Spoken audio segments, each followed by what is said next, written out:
Alright. Alright.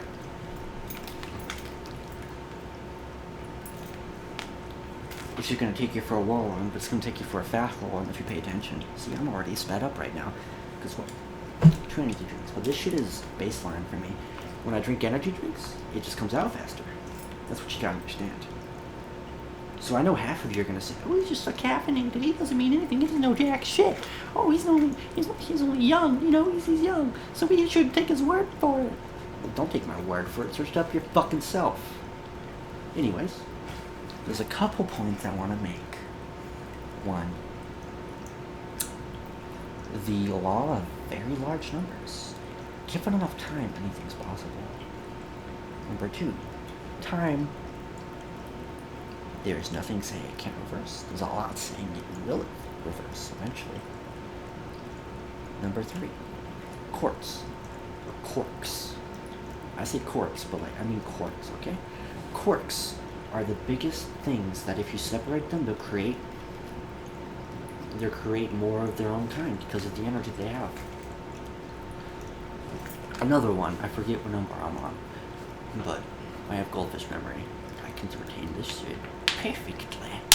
Anyways, the expansion of the universe. It's exponential and it's relative to like energy around us. Another point.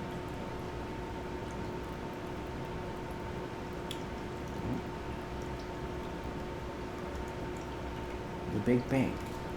It happened all of a sudden, and then it slowed down a shit ton.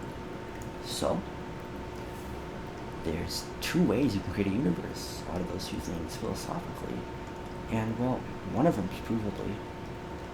The other one is kind of, it just has to exist, given the law of very large numbers.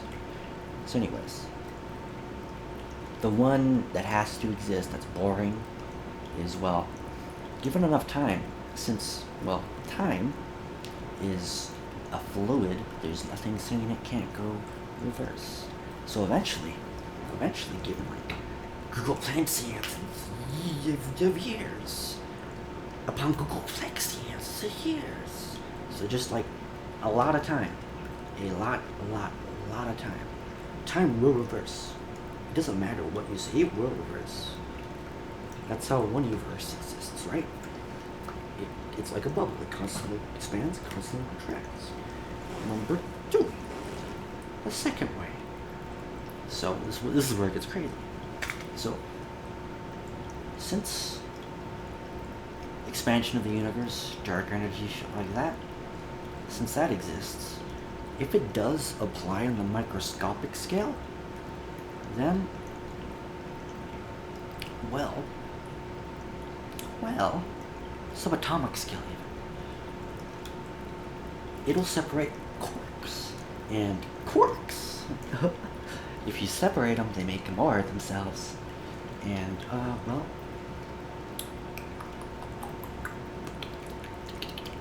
since it's relative to energy,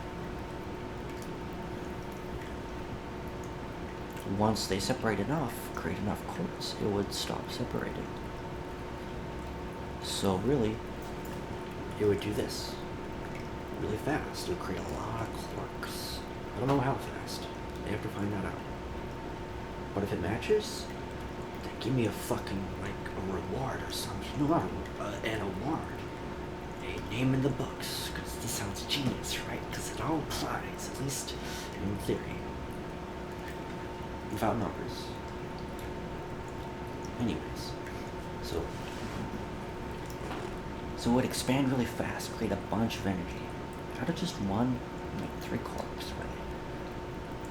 And then it would slow down because expansion is relative, right? That's what we see.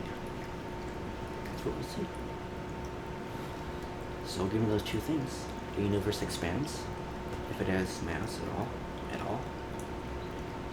And, well, then those would create universes too. And then they would retract time itself. Time would reverse. But there's nothing saying that it reverses for all of them, really. I don't know yet. It's still work in progress philosophically, but it's a good exercise, really. You guys should do this as well.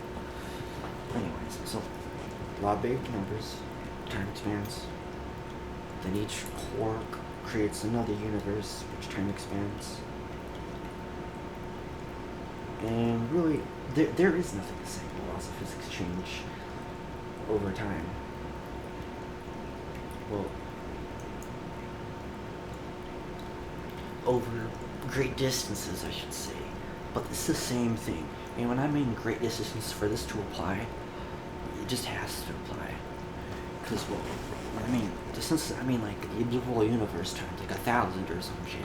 1,000 of those. And then universal constants just switch very tiny amounts. And that would create universes, you know? Sometimes they would expand forever. Sometimes they would create more universes, rapid universes. And they would contract, but some of them would still go, because, like, no, I don't want to contract, but, like, you know what I'm saying? Yeah. And there's nothing saying it has to be on another plane of existence. It's saying there is another plane of existence. Except string theory, of course, but I believe string theory. They're not made of energy, they're made of time. Time and position, relative to other times and position. Because really, any position in time is a position in space as well. The only reason why time even goes, most likely, is because things move. If things were stagnant, then they'd be stagnant, but they're only relative to each other, you know? They have to be relative to each other. But this is some big brain shit, you know what I'm saying? But time and position relative to other times position is the smallest of scales. The smallest of scales. They would, well, it would be like a fabric. It would literally be a fabric. But it would apply to everything. One singular position relative to one other singular position relative to each other. Yeah, and you need to do that. Wowzers. Also, I don't know if that was a game sound, but it wasn't. I'm just confused. Anyways, so you do that. So, one relative to another. One cannot exist without another one, really. It would be trapped in time. It would be trapped stagnant. And of course, there's nothing saying if this stuff doesn't exist. So stuff like this could come along one day and be like, boom, this exists now too.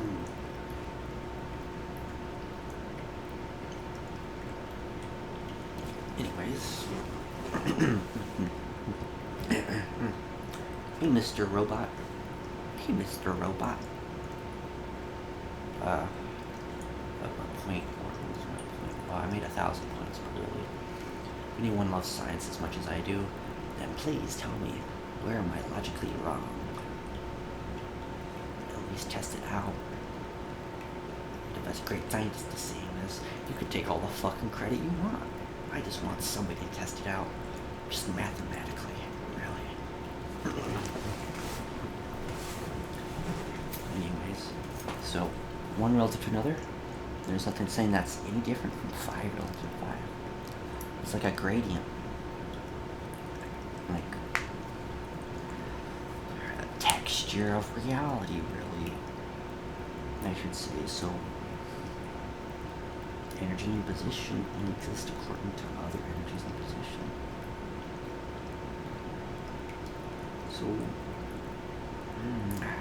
well, this gets complicated. Because that's all the information I got, according to what we have so far.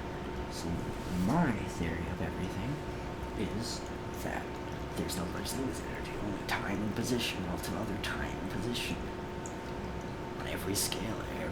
So like the small things affect the giant things and the biggest things the same. Everything affects everything the same. But that's the grandest thing I could say, so it sounds cool. Because well, I'm not even trying to make it sound cool.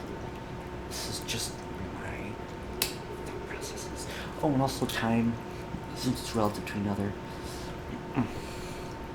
doesn't exist because, well, time law of great numbers, expand, contract. Eventually, you can treat time as a loop. And they're saying things on a small scale are loops. It's one of the biggest things.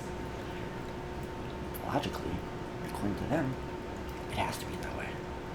There's no such thing as a beginning of fucking time. And there's no such thing as absence of time.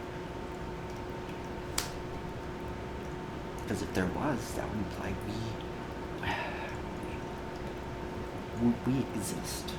That would imply we exist and are significant. No, are significant in some way.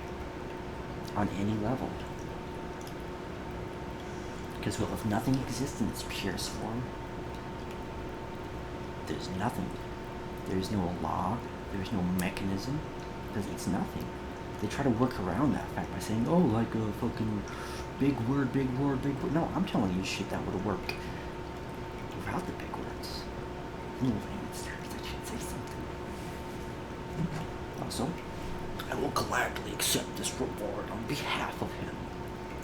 I'm not gonna say that other half, because well, I don't want anyone to get the credit except me. Sorry, I'm just caffeinated, but really pay attention. I just got excited and thought I'd make a chill ideas for this. Oh, and you're schizo. You're bipolar. This can turn to political view or societal view. Take a bit of madness to be just a tiny bit of smirk. Smirky. Anyways, that's all I had to say. Goodbye and good day. Forever, never pray. All sense of the word. Because now, wow, the bird is the word.